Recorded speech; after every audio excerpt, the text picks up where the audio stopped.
Salutations à tous, explorateurs de Dead Cells. Dans cet épisode, on va griller des gens. C'est pas un peu trop, là? Oh, tu sais, pour une fois que c'est pas moi qu'on torture, moi j'approuve. C'est reparti pour un épisode classique, où on parle des caractéristiques uniques de la zone, puis du bestiaire récurrent de l'endroit, et pour finir, le lore pour ceux que ça intéresse. Excellent. Alors, pour commencer, le charnier sera accessible uniquement avec la rune de téléportation qui se trouve dans les égouts toxiques, dans la promenade des condamnés, et le DLC de Castlevania. Mais quand vous aurez la rune araignée, vous pourrez aussi aller dans les profondeurs de la prison et ensuite aller au charnier. Ouais, je reconnais que c'est pas les infos les plus passionnantes. Donc parlons tout de suite des schémas uniques au lieu. Le premier se trouve uniquement dans l'interbiome entre la promenade des condamnés et le charnier, dans la porte chronométrée de 8 minutes, tandis que le second schéma unique se trouve caché dans un mur qui mène à un téléporteur, et celui-ci mènera à une zone secrète, particulièrement hostile, donc vous avez intérêt à être bon en plateforme. Mais la priorité lorsque vous rentrez ici pour la première fois sera de trouver la rune bélier, car même si vous mourrez, au moins vous l'aurez récupérée. Mais il faudra d'abord survivre au lacérateur d'élite. L'idée de te crever me met l'eau à la bouche. Maintenant que vous avez les éléments uniques à débloquer ici, on peut parler de ce qu'il y a de récurrent dans ce lieu. Pour commencer, ici, vous aurez obligatoirement un coffre maudit, et 10% de chance d'en avoir deux. Mais faites gaffe, car malgré que ce soit facile de tuer de petites créatures ici, la moindre erreur vous sera fatale.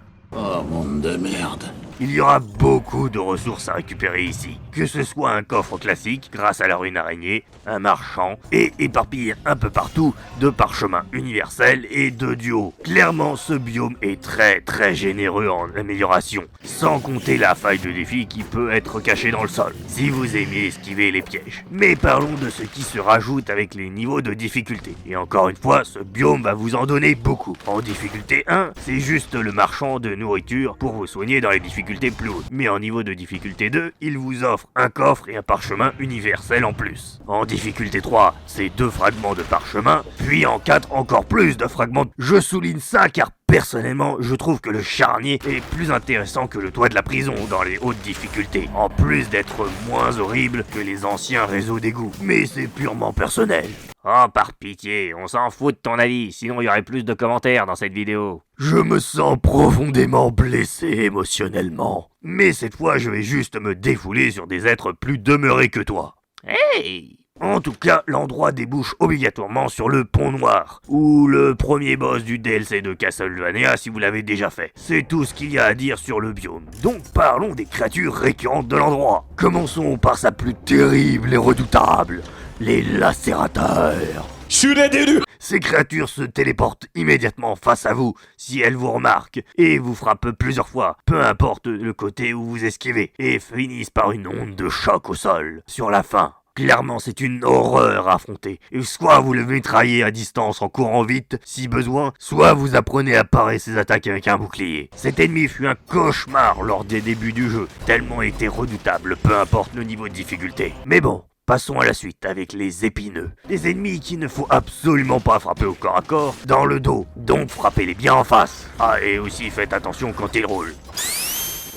L'électrocuteur est un ennemi statique qu'il faut frapper avant qu'il vous repère, ou après qu'il ait généré son onde de choc. Il n'est pas dur à tuer, mais lorsque vous êtes maudit et que vous paniquez, vous pouvez vous prendre un coup par accident. Ça sent le vécu. C'est toujours plus glorieux que mourir écrasé par un ascenseur. Hey, j'étais maudit. Bref, le dernier ennemi est lui aussi statique. Cependant, le crash-mort tire des fluides de cadavres à distance de très loin, et seulement lui est comptabilisé dans votre score. Donc ne comptez pas sur ses sbires pour baisser votre malédiction. Toutefois, faites attention, vous pourriez facilement sous-estimer qu'il est craché derrière vous une créature. Voilà, on peut passer à la partie du lore de l'endroit. Et pour une fois, je reconnais être un peu curieux de ce qu'il y aurait à dire sur un charnier. Oh, ce lieu est né d'une énorme émeute appelée la Nuit Sanglante. Les gardes ont décidé de condamner toutes les halles de la prison pour y balancer tous les corps de la zone. Parce que ce jour-là, il y avait beaucoup trop de cadavres. Je me demande si c'est vraiment nécessaire toute cette violence. Non, ça va. Oui, vous l'aurez remarqué, mais la quantité colossale de cadavres stockés ici questionne sur le nombre d'habitants de l'île. Non mais parce que le charnier est littéralement à perte de vue, malgré qu'ils aient brûlé, broyé, liquéfié. Bref, ils ont tout essayé pour se débarrasser des corps, devenus trop encombrants. De quoi laisser quelques traumas aux gardes de la zone.